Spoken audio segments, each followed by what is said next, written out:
we carried around stopwatches, and we timed every single activity that people did to the second. That's Gloria Mark. Back in 2004, she convinced a random sample of office workers to essentially ignore the clicking of her stopwatch as she timed their every move. They turned to their email. That would be start time. Click on the stopwatch. Then they turn away from email. That would be stop time. Click on the stopwatch. And we recorded all these things so we could be as precise as possible. Precision mattered because Gloria wanted to know exactly what people meant by the word multitasking. Remember, this was the early 2000s, at the height of the multitasking craze. But it was a totally vague concept. Just how many tasks did the average worker juggle? What is a task? It was anybody's guess until Gloria and her colleagues answered the question with scientific precision. And we found that people switched actions about every 3 minutes. So that's not just what they're doing on the computer, but what they're doing on the phone and interacting with people. And at the time, this was 2004, people were shocked that it was 3 minutes. They thought that was a very short amount of time. 3 minutes of uninterrupted attention by today's standards is remarkably long. It's luxurious. The most recent statistic we have is back from 2016, where people's attention on their computer for any screen, the median length was about 40 seconds. 40 seconds before your attention breaks. It takes an act of extreme self-awareness to even notice all these hairline fractures. When our attention breaks so chronically and so pervasively, we're not even noticing the full toll that it takes on us. We need a researcher like Gloria Mark with her stopwatch to measure the problem with precision. Over the past 15 years, she's created a whole new set of methods to trace our cursor movements and our eyes and even our heartbeats as we work. On today's show, Gloria Mark, a professor of informatics at the University of California at Irvine, will share her latest findings from the science of interruptions. The symptoms are shocking, but they shouldn't be. We're all experiencing it. And for the sake of our sanity, we have to stop pardoning the interruptions. I'm Tristan Harris. And I'm Asa Raskin. This is Your Undivided Attention.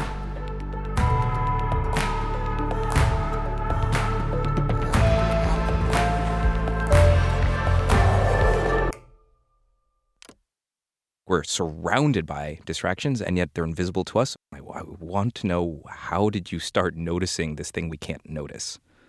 So the trigger was a cultural change that I went through.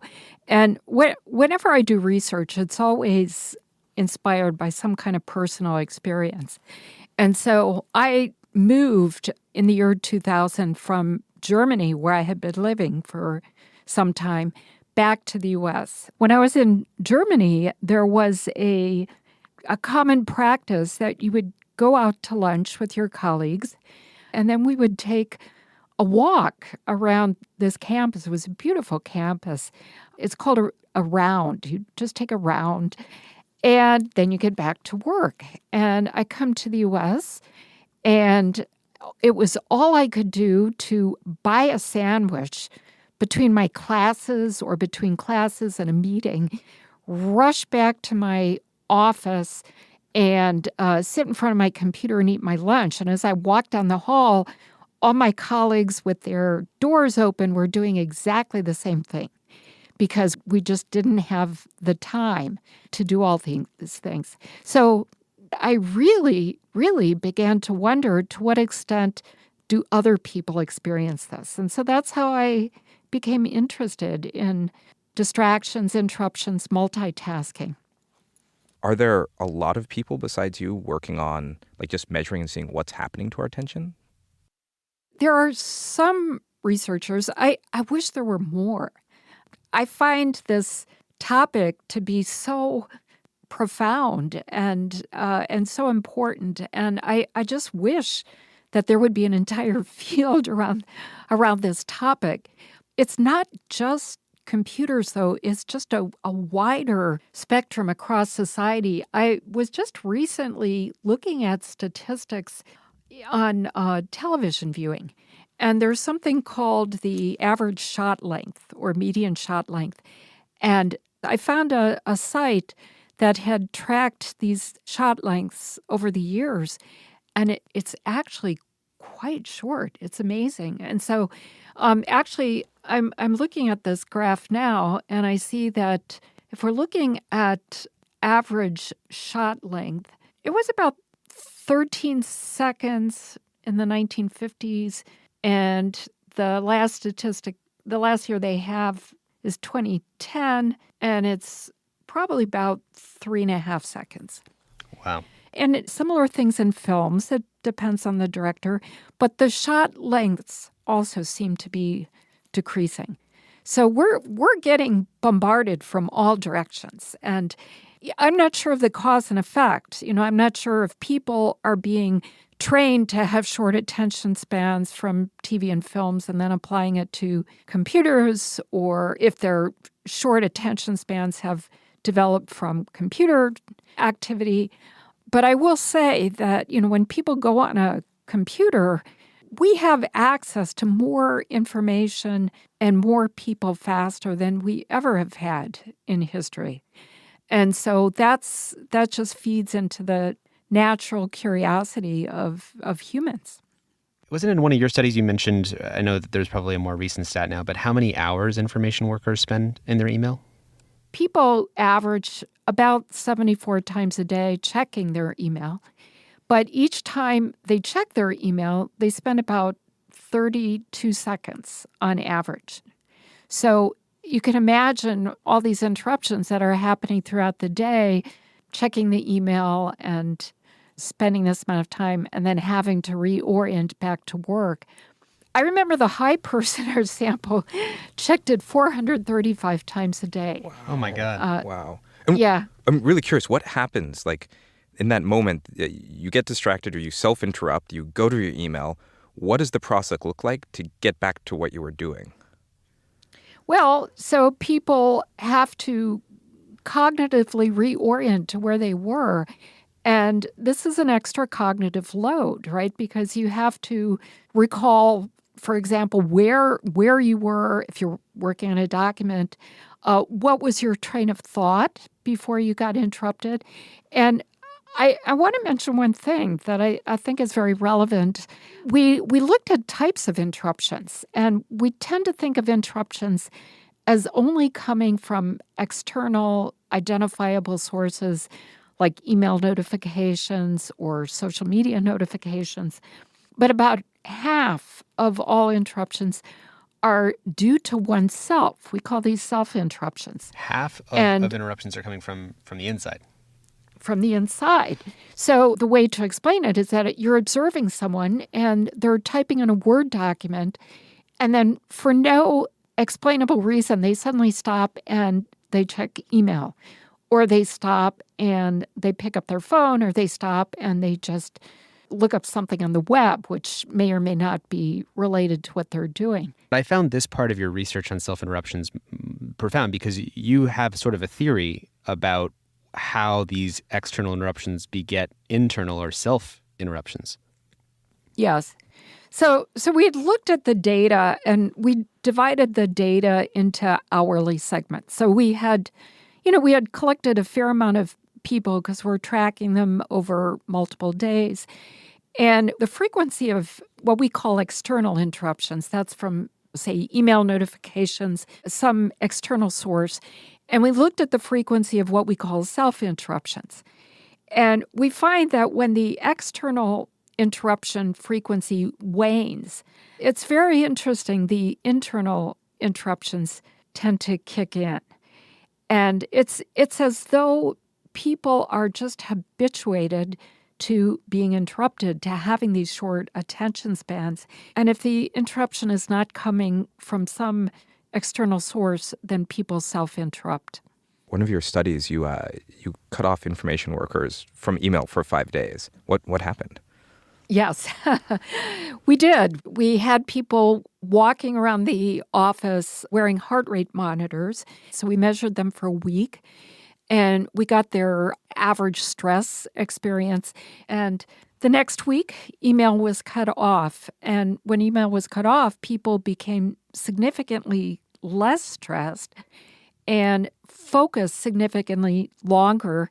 The flip side of focus is looking at switching between screens, and people switched about half as frequently as they did with email. And, one might think, oh, yeah, you take away email, of course you're going to switch less. Not necessarily, right? Because email is just one source of switching, right? And the way I interpret this is that people have this habit of checking email, right? And if that stimulus is removed, so the email is removed, people can slowly change their habits. And so maybe they're not going to switch other screens as fast either. One of the things that strikes me as you tell this story is that, we are all dosing ourselves with email. So it's like what's happening in that office is happening the entire world over, not only just to information workers, but, our political leaders and like our scientists, the people doing Yes. the most important thinking. Like, I know it's hard to do an extrapolation, but I would love to just know what do you take away from this study, from the specific to the general? Yeah, I see it as a trap. It's like a spider's web that's very sticky. We're all interdependent in this web of communication, right, which is email. And if any individual were to pull out and say, I'm not going to check my email that often, they're going to be penalized. And I'm thinking especially in the workplace. They have to be on top of things, right? And this is just generating more and more email traffic. And email has become a symbol of work. And so that's another reason why when we think about email, we become stressed. Hey, this is Tristan. I want to pause the interview here on the sticky, tangled web of our incessant communications. Silicon Valley product designers can hack our way out of this mess, and Asa and I discuss a few simple solutions, some of which, already exist. They just haven't scaled yet. I downloaded an app called Quitter, which basically realizes that when people leave their email open in the background, which most people do, they just end up switching to it all the time. And one of the easiest things you can do is just make sure you quit your email so it's not actually open so often.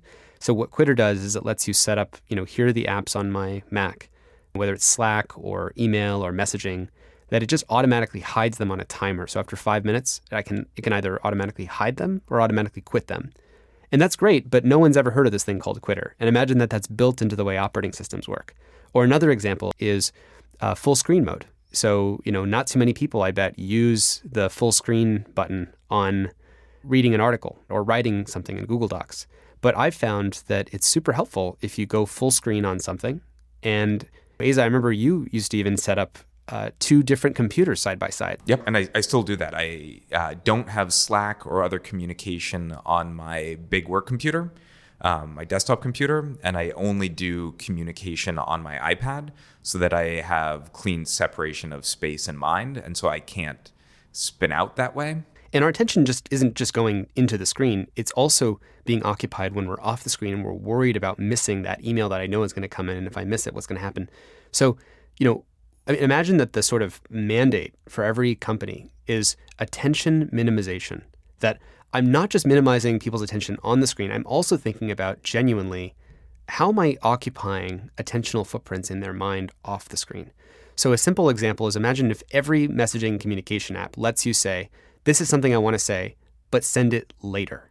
Send it tomorrow, send it in 5 minutes, send it in an hour. Because if I have that thought and I know I don't want to mess with Asa's attention right now, I sometimes hold on to that thought because I realize, oh, that's not the right place to send it. Another good idea is rerouting. So what dictates whether or not I'm going to message you, Asa, with Facebook Messenger or with WhatsApp or with iMessage? Am I going to think consciously of like, oh, this isn't that urgent, let me just email you, Asa, instead of sending you a text? Well, in the ideal world, that's what I would do. But in a messy, busy, distracted world where I'm not going to think hard about it, if I'm already in Facebook and I see something and I want to send it to you, I'm probably going to use Facebook Messenger because that's the closest thing to reach for.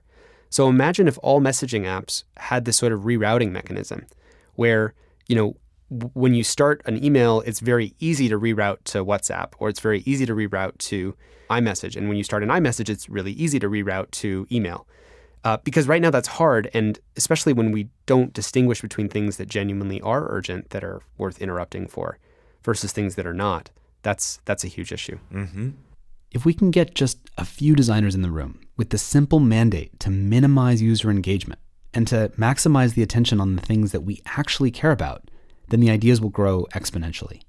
You can help us think bigger by joining the Center for Humane Technology's next video conference. Visit humanetech.com/podcast to sign up and join the conversation.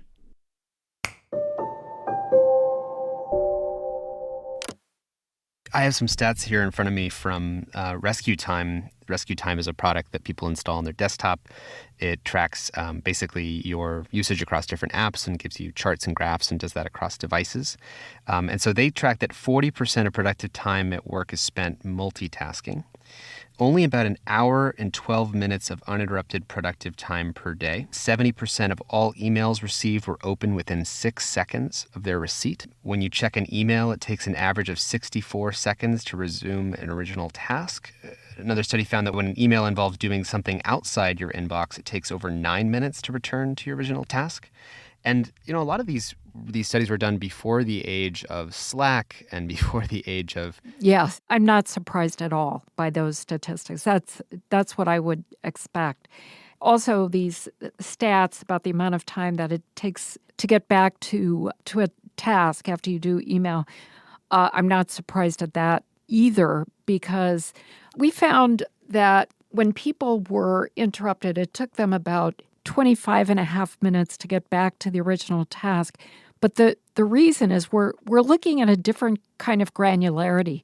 We're looking at the level of project. So we had clustered smaller activities into a cohesive cognitive theme that we call a project. And so you get interrupted, you work on another project, and then it turns out you work on another project, and then you go back to your original task. I think what's happening with when you talk about these gaps, I think you said 9 minutes to reorient back. People are doing intervening things. And so these intervening things are making it even harder for them to reorient back to that original task before they got interrupted.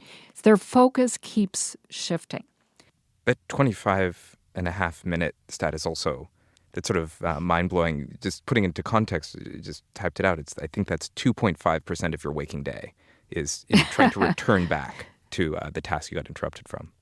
Yeah. Well, but I mean, people are doing things during that 25.5 minutes, and they're doing things that are distracting them from that original task. When I was thinking about these things years ago when I first met you, one of the things that concerned me wasn't just the present state of affairs in 2013.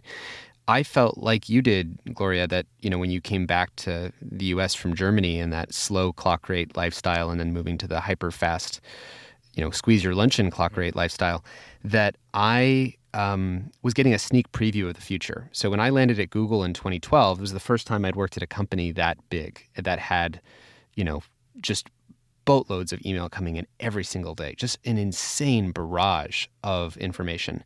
And then I was also in the bleeding edge of using a lot of the early social media apps because a lot of my friends were making them. And I saw as the sort of tech environment in San Francisco, it was just peak. It was the worst. It was almost like hitting peak oil and saying, oh my God, what are we going to do? And then people started fracking for attention, realizing, hey, we could actually double the size of the attention economy by getting you to pay attention to 2 things at once. Then we can get you to pay attention to 4 things at once. And we can sell all that attention as if it's the same price to more advertisers and quadruple the size of the attention economy. And I'm just curious, as you've been working on this for more than a decade now, how do you see the trends of where this is going? So I am hopeful that we will find solutions because we just can't continue at this rate. I just don't believe so. Stress is just increasing. And it's not just acute stress, but it's cumulative chronic stress. And so we have to think how we're going to break these habits. And it's going to have to be a partnership with technology companies as well. It seems like there's this missing piece that if we're so damn sophisticated and we're so damn good at building great advanced tech, why is it that we're overloaded? We can hardly think. The quality of our public discourse is going down. It says to me that we're missing something, which is that we have these Paleolithic primitive brains. We feel intrinsically as an evolutionary instinct, we have to get back to those people. Or, back to the email example, your boss sends an email to, you and your peers who work underneath that boss. And you see one of your coworkers get back to that boss in like less than 2 minutes. What does that do to everybody else who's sitting there? Yeah, this is social signaling and social obligation times slot machine mechanics. Right. So you're adding all of that into one cocktail, and then now you jack that into the back of a human being for 80 times a day, or the 74 times a day you mentioned people check their email, and you say, oh my God, this is like a psychological outbreak. We've epidemiologically jacked in all these people without even knowing what we've done to ourselves, and we didn't make it safe first before we started spreading this all over the world. I'm just curious, hearing all that, and given how long you've worked on this, how much have you seen companies improve the situation? And and to what extent, if they haven't done that, why aren't more things happening to protect our finite limits of our attention and our minds? So I totally agree with you, Tristan, that technology is not fitting our practices. I mean, we are still in the Wild West of technology development, and there's not enough attention given to what human practices and human cognitive resources are. And that's because, technology has just been developed, like mad without really thinking about how it fits to human beings, without really doing what's called user-centered design. We have a lot of designers in technology companies who listen to this podcast, and I don't think anyone inside of Google or Facebook would say that their goal is not to do user-centered design. And yet there's this thing where we still haven't gotten it right. And we can segment between two different components of this, right? So there's clearly the incentivized attention economy, scooping attention, scoop after scoop out of our brains because that's the business model. The stock price is hooked up to it. You can't tell YouTube to stop doing it.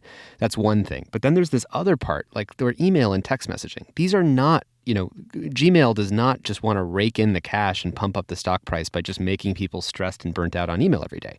They don't want to do that.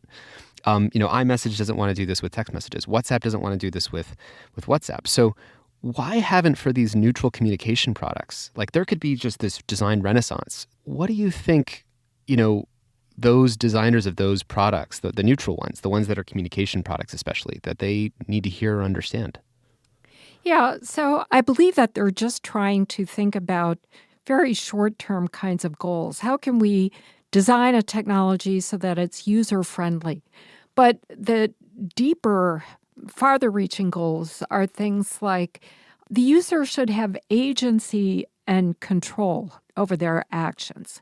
The user should have a choice whether to participate. There needs to be a very deep understanding into the psyche and the behavioral practices of people, not just in a laboratory setting where a lot of user-centered design gets done, but look at people in the course of their daily lives, how they're using technology. And another thing is that, and gosh, we've known this in psychology for many, many years, that there are individual differences, and one size does not fit all.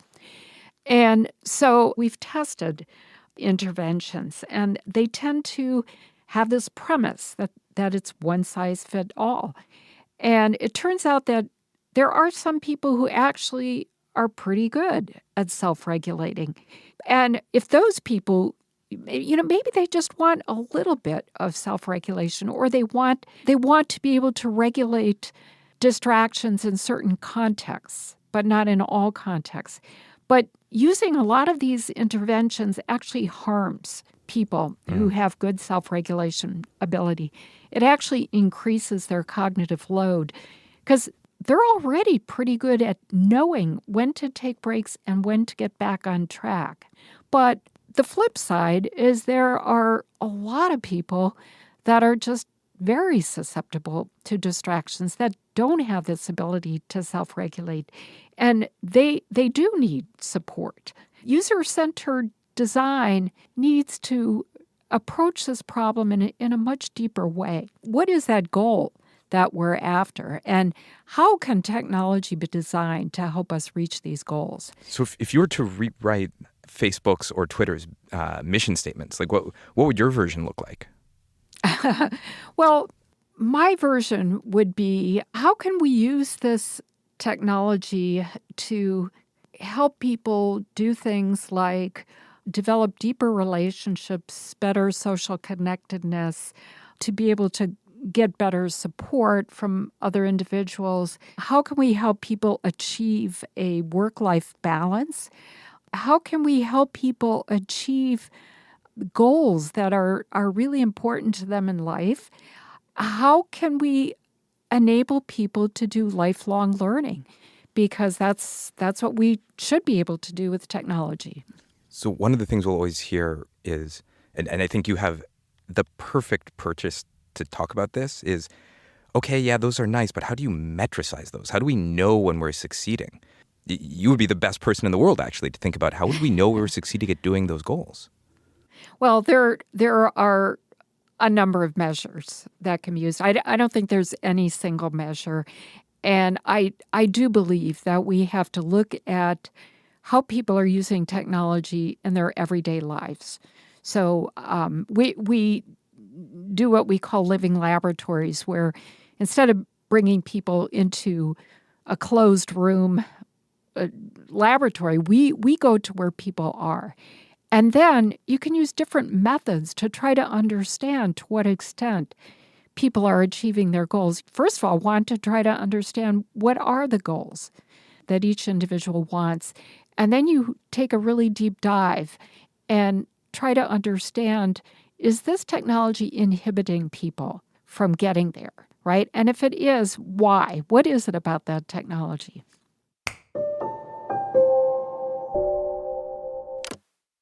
It's Tristan again. Gloria raises a lot of intriguing questions here, which are actually some pretty great design prompts. These questions would force a designer into an unfamiliar conversation with the user. I mean, not just looking at their behavior, but asking them about their values and their goals. How do you do that with technology? Take any in-person community gathering. It takes work. And you can think of all that work as kind of a pipeline. Like, where's it going to happen? Who's hosting it with me? Who's going to invite people?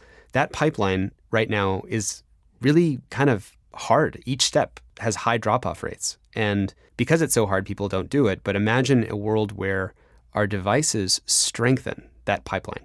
And we go through each step as the Apple designers, as the iMessage designers, as the WhatsApp designers, and say, why do people find this hard? And how can we make this a lot easier? Like, imagine if Facebook events wasn't this big formal thing for groups of 100 people or 50 people or 30 people, but was more of a lightweight thing where, it was easy to kind of negotiate these things in small group threads. And there was templates. So like, who's going to be the co-host and where are we going to meet? And they were like clickable buttons that people could kind of vote up and down or say what they want to do and provide reminders in that group chat. So they're kind of emerging between group chat and calendaring.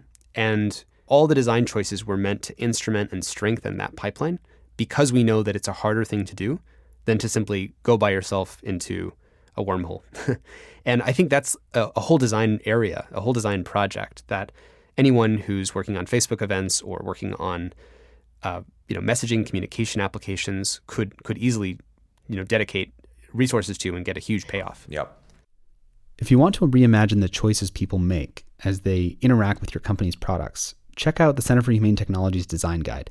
It's a one-page list of questions that helps your team quickly get attuned to the vulnerabilities that we all share.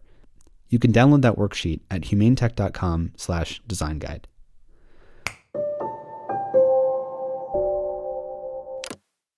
One of the challenges that comes up in the conversation about persuasive technology is when you ask people what their goals are for their life or something like that, a lot of people don't actually know their own goals.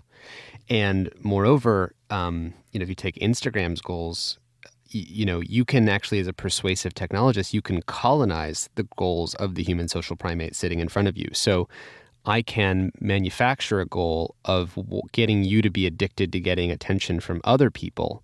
So now if you actually ask people, well, what is your goal? What do you want? They say, no, I really want more followers on Instagram. That's my goal. Can you help me with that goal? And so one of the challenges is, what does it mean to ethically persuade someone when they don't have their own goals, and then you have asymmetric power to get your goals in there?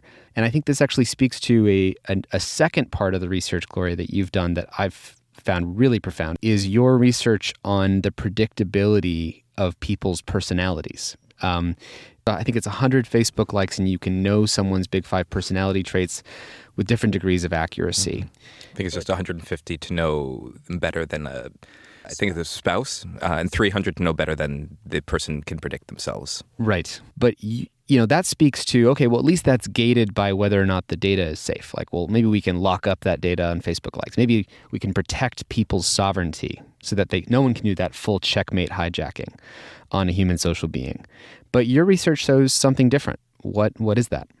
So I think you're talking about a study we did where we logged people's computer and phone activity, and we applied machine learning, and we looked at only temporal features of the phone and computer use. And by temporal features, I mean things like how often did they check their smartphone?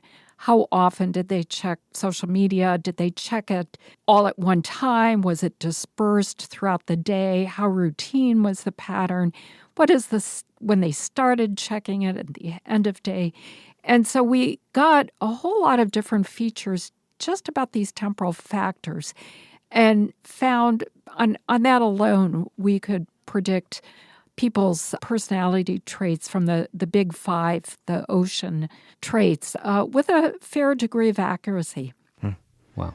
And I think I remember seeing another paper from last year that used eye movement to predict personality traits as well. And I guess one of my takeaways was like human beings just throw off entropy. Like we're constantly tossing out signatures of underlying traits.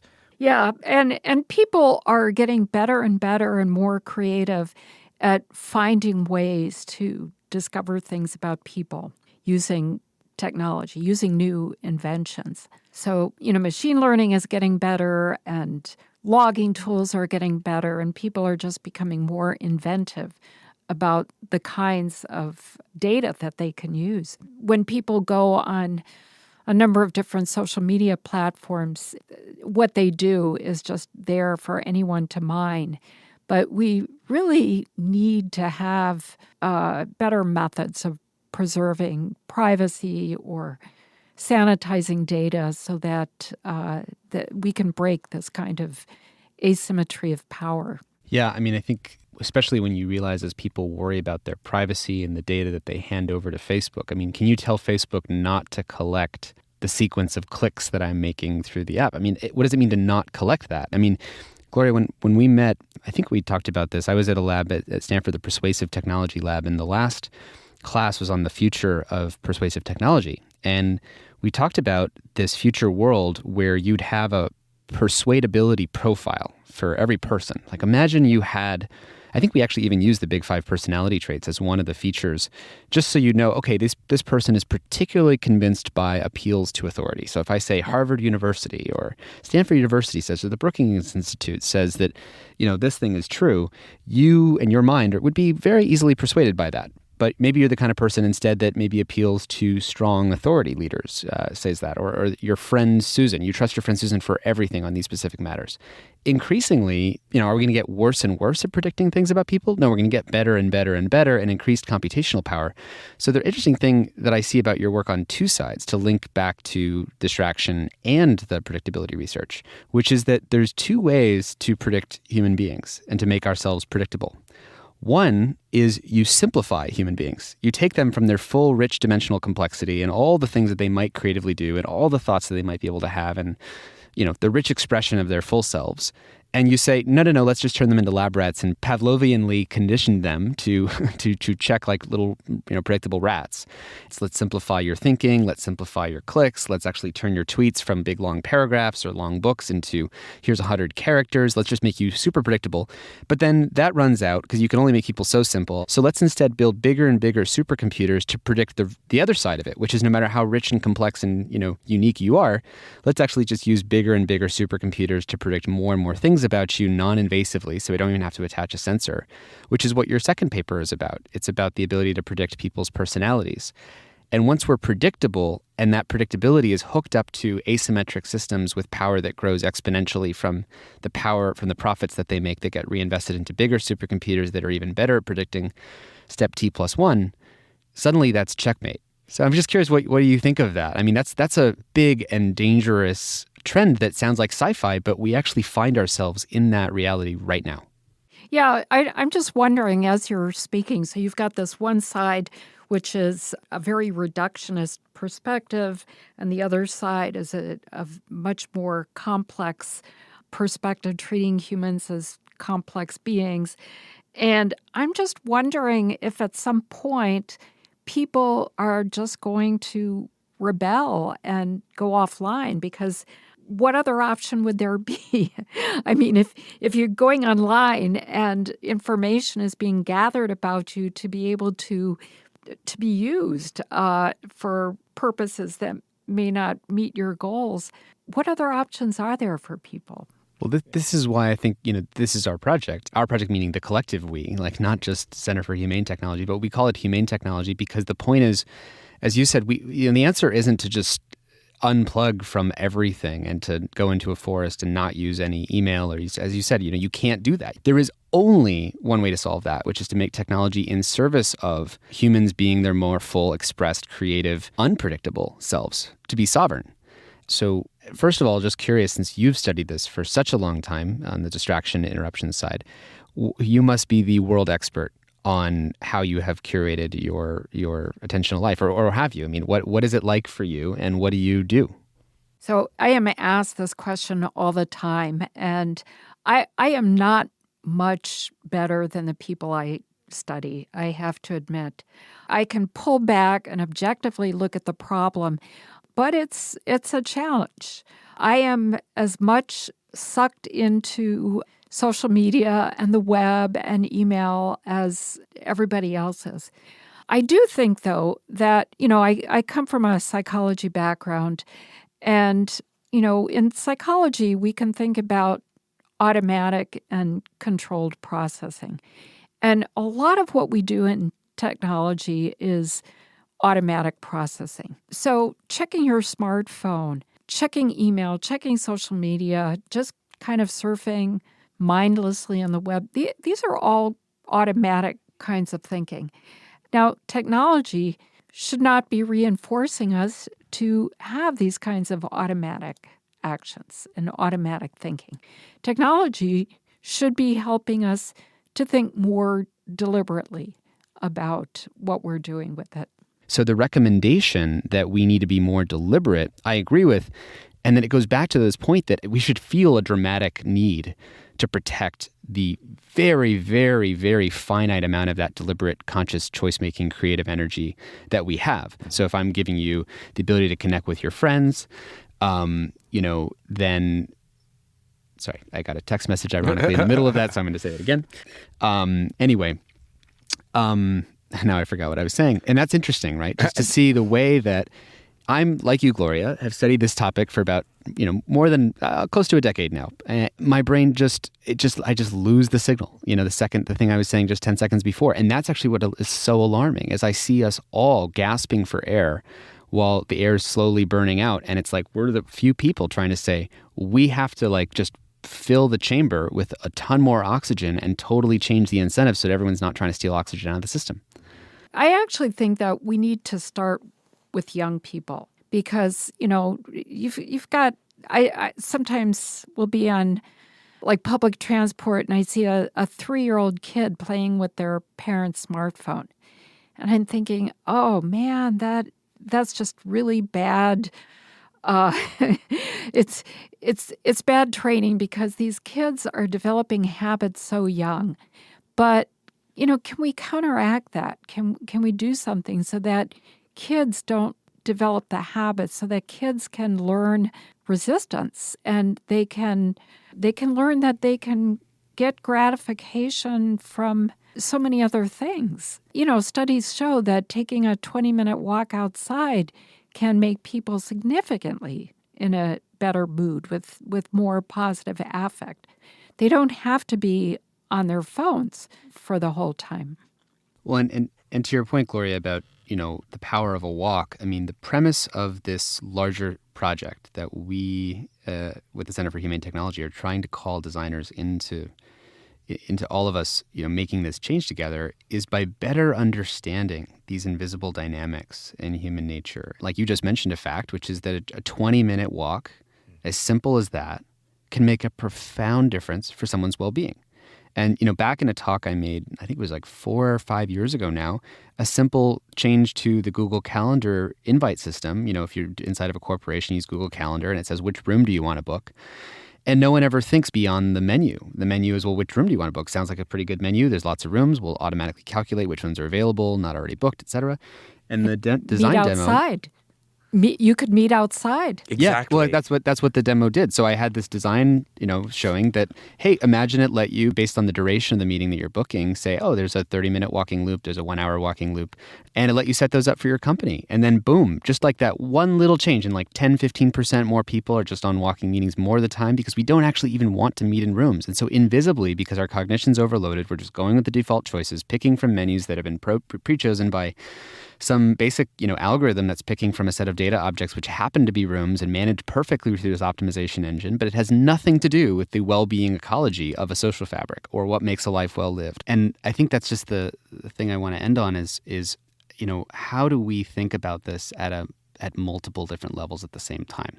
Like, these are the kinds of things that we as designers need to train up in. And it really ultimately is an education and understanding of the full stack dynamics of human nature, which is not to say that there's this complete encyclopedia and we all know it. It's that there's this thing we have to explore together. So I'm thankful to you, Gloria, because that's what we were so excited to examine, one really important part of that stack, and just really grateful for your time and being here.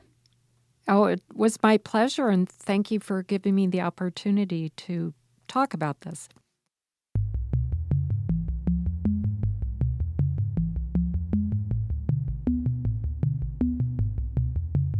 Can you change something if you're not paying attention to it? I mean, is it possible to change something without actually pointing your attention at the thing that you want to change? No. And some of the most important things we've got to change, like climate change or, inequality, they're going to require a devoted use of our attention that's sustained, that's shared. A lot of other people have to pay attention to the same things as we do at the same time. And, attention isn't just this precious resource for ourselves, it's also precious to do it together. The most precious thing about a weekend is that everyone has nothing else to do at the same time. And there's something that's extra special about attention being allocated together. This is not some kind of, inconsequential thing about being distracted at work or feeling stressed. It's that this is the most precious finite resource that we have. And, if we're going to get control over it, we have to have so much more awareness about the mechanics of what drive it to certain places. So, we can develop technology that liberates our attention and help us direct it to things we care about, or we can let it be the status quo. But then we'd be forfeiting our attention to the next incoming notification and the next one ad nauseum. So, it's up to us. Where do we want it to go?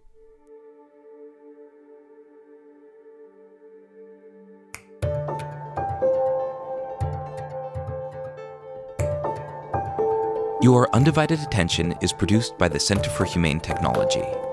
Our executive producer is Dan Kedme. Our associate producer is Natalie Jones. Original music and sound design by Ryan and Hayes Holiday. Special thanks to Abby Hall, Brooke Clinton, Randy Fernando, Colleen Hakis, David J., and the whole Center for Humane Technology team for making this podcast possible. And a very special thanks goes to our generous lead supporters at the Center for Humane Technology who make all of our work possible, including the Gerald Swartz and Heather Reisman Foundation, the Omidyar Network, the Patrick J. McGovern Foundation, Craig Newmark Philanthropies, Knight Foundation, Evolve Foundation, and Ford Foundation, among many others.